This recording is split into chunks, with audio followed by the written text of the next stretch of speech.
Hallo und willkommen zu einem neuen Video. Heute zeige ich euch meine erste Weihnachtsdeko-Idee für 2024 und als Basis verwende ich jetzt gleich diese Styroporkugel und die hat jetzt in meinem Fall einen Durchmesser von 15 cm. Ich muss mir jetzt mal zunächst meine Styroporkugel halbieren. Ja, und dazu verwende ich jetzt einfach eine alte Säge. Ihr könnt auch ein altes Messer verwenden, je nachdem, was ihr gerade zur Verfügung haben solltet.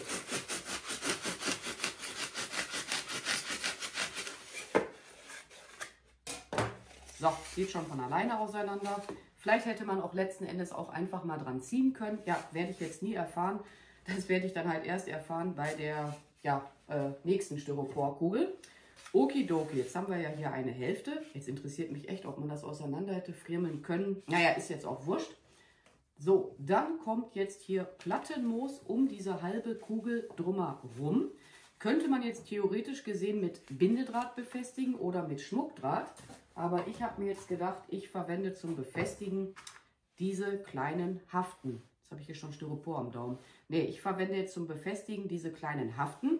Und ich habe jetzt auch bewusst Moos ausgewählt, was nicht mehr, ich sag mal, zu 100% super toll aussieht. Das ist jetzt schon ein ganz altes Moos, was ich verwende, weil so viel von dem Moos wird man nachher nicht mehr wahrnehmen können. Und jetzt stecke ich diese kleinen Haften in die Styroporkugel mal hinein. Ich hatte erst noch darüber nachgedacht, damit so kleinen Stecknadeln zu arbeiten, aber das hält dann nicht so wirklich. Und ich arbeite jetzt auch nicht mit der Heißklebepistole, weil im Laufe der Zeit kann man das ja, wenn man möchte, auch einfach mal wieder abbauen. Und dann kann man diese Styroporkugel halt wieder für andere Projekte verwenden. Also man muss die nicht immer gleich alle sofort entsorgen. Hier oben habe ich das jetzt überlappend gemacht. Und stecke das jetzt hier, wie gesagt, alles mal mit den kleinen Krampen peu à peu fest.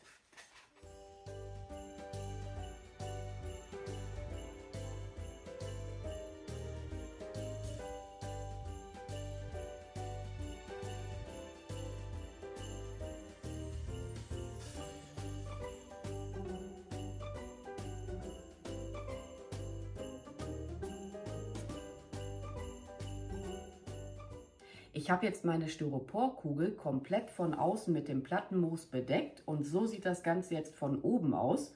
Wie bereits erwähnt, habe ich das hier etwas überlappend eingearbeitet. Ja, und an dieser Stelle könnt ihr euch jetzt auch mal Gedanken machen, möchtet ihr das Ganze im Außenbereich platzieren oder halt innerhalb der Wohnung.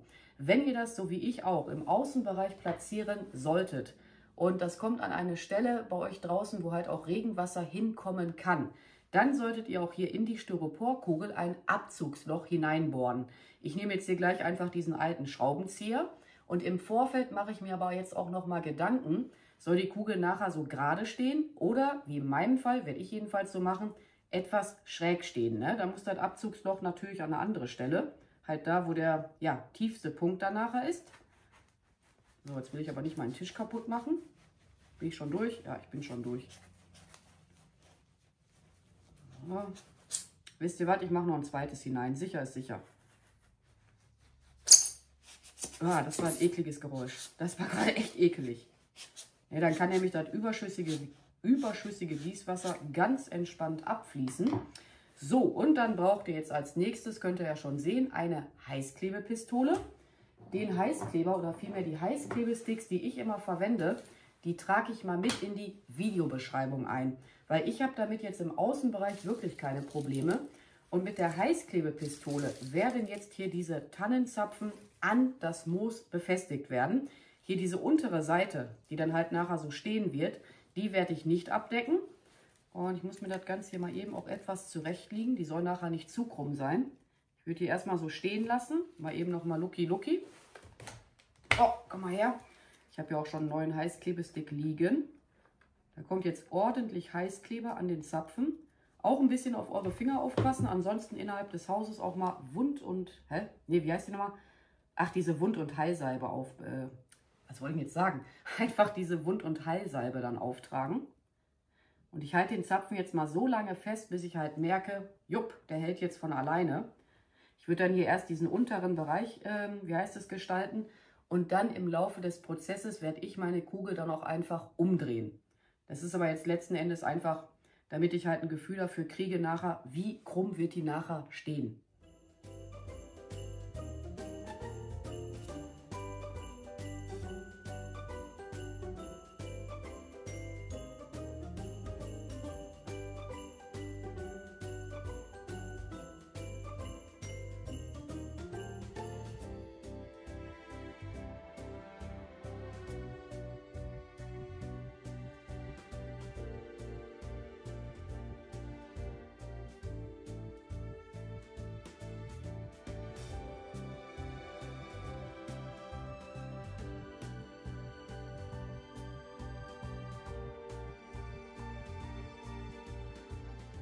Die Kugel habe ich jetzt soweit fertig mit meinen Tannenzapfen beklebt und hier in die Mitte kommt nun in meinem Fall eine Stacheldrahtpflanze hinzu. Ihr könnt natürlich auch eine andere Pflanze nehmen, ne? Je nachdem, was ihr halt leiden mögt. Das bleibt jetzt hier wirklich jedem selbst überlassen. So, jetzt haben wir aber hier ein kleines Problemchen mit der Stacheldrahtpflanze. Man könnte die jetzt hier theoretisch gesehen einfach mal irgendwie so hineinquetschen, aber das Ganze schaut mir zu lange hinaus. Zu lang hinaus, so rum. Und insofern, ich weiß, das sieht jetzt ein bisschen Brutalo-mäßig aus, aber ich kürze jetzt hier die Wurzeln ein wenig ein. Und wer hier genau hinschaut, hier unten sind sie sowieso am Verfaulen. Also so oder so ist es besser, wenn ich unten die Wurzeln einkürze. Eieiei, ja, richtig matschig. Ich hatte auch mal versucht, die Stacheldrahtpflanzen zu überwintern. Hat bei mir leider noch nicht so wirklich funktioniert. Aber auch wenn sie im Laufe der Zeit eingetrocknet sind, ich habe hier sogar noch welche in meiner Werkstatt, die könnt ihr immer wieder zum Dekorieren neu verwenden. So, jetzt gucke ich mal eben, ob das hier schon mal in meinem Fall soweit passt. Boah, ist die nass, die ist echt triefend nass. Was ich jetzt auch hätte machen können, ich bin auch noch ein bisschen im Hintergrund, sage ich jetzt mal, am Überlegen, schneide ich sie ab und platziere die dann halt, ja, wie soll ich jetzt sagen, direkt hier drauf. Aber das werde ich jetzt... Nee, wisst ihr was, das mache ich nicht. Ich kann die hier besser etwas auseinanderfriemeln. Ah, das sieht cool aus. Das sieht echt cool aus. Ja, und dann mache ich mir jetzt als nächstes Gedanken, wie ich das Ganze weiter dekorieren möchte. Ne? So wäre es jetzt letzten Endes eine Winterdeko, zumindest meiner Meinung nach. Aber ich will das jetzt hier gleich schon mal, ich sag mal, etwas weihnachtlich haben. Vielleicht übertreibe ich auch gleich komplett. Man kennt es ja von einigen Videos von mir. Das Dekorieren artet dann auch mal aus. Aber ich finde, das Ganze sieht so schon mal echt nice aus. Ich habe mir jetzt so meine Gedanken gemacht, wie ich das Ganze jetzt hier weiter dekorieren möchte. Ja, und letzten Endes bleibt es jetzt auch hier wirklich jedem selbst überlassen, welche Materialien er einarbeiten möchte oder welche Farben halt die Materialien letzten Endes haben. So, ich habe hier jedenfalls ein paar Kugeln. Da ist bereits ein Draht schon vorhanden. Dann haben wir hier Kugeln und Sterne. Da ist jetzt kein Draht vorhanden. Den werde ich da jetzt gleich selber dran befestigen und dann nehme ich hier einfach diesen silbernen Bindedraht. Last but not least haben wir hier noch eine 2 Meter lange Drahtlichterkette. Die ist jetzt extra für den Outdoor-Bereich gedacht. Wäre das jetzt innerhalb der Wohnung, dann wäre jetzt letzten Endes wurscht. Und eventuell kommt hier noch dieser Schneemann hinzu. Der hatte bereits schon einen Stiel vorhanden. Wer die Videos aus dem letzten Jahr gesehen hat, der hat diesen Schneemann auch schon mal in irgendeinem Video gesehen, weiß ich jetzt aber an dieser Stelle auch nicht mehr. Und ich werde jetzt mal zunächst diese Drahtlichterkette in die Stacheldrahtpflanze einarbeiten. Ich habe auch vorher geguckt, ob sie noch geht. Jupp, sie geht, zum Glück. Na, geht es wohl aus? Jetzt geht sie nicht aus? Ah doch. Nee, auf jeden Fall immer bei den Lichterketten vorab mal gucken, gehen die überhaupt noch oder halt nicht. Ist sonst ein bisschen, ja, was heißt doof.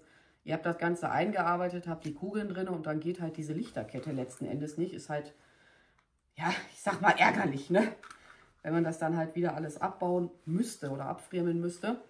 Und ja, ich werde das jetzt hier einfach mal so freischnauze einarbeiten, wie ich das halt ja, für richtig empfinde. Und die Lichterkette, die platziere ich nachher einfach hier hinter. Oh, ich kriege schon wieder Hunger. Irgendwie bin ich immer hungrig, wenn ich am Filmen bin. Und dann haue ich aber jetzt auch mal den Zeitraffer für euch rein. Noch mehr kann ich jetzt dazu auch nicht erzählen. Mir fällt jetzt nichts ein und ich quatsche ja sowieso immer ganz gerne. Wie gesagt, jetzt kommt mal der Zeitraffer.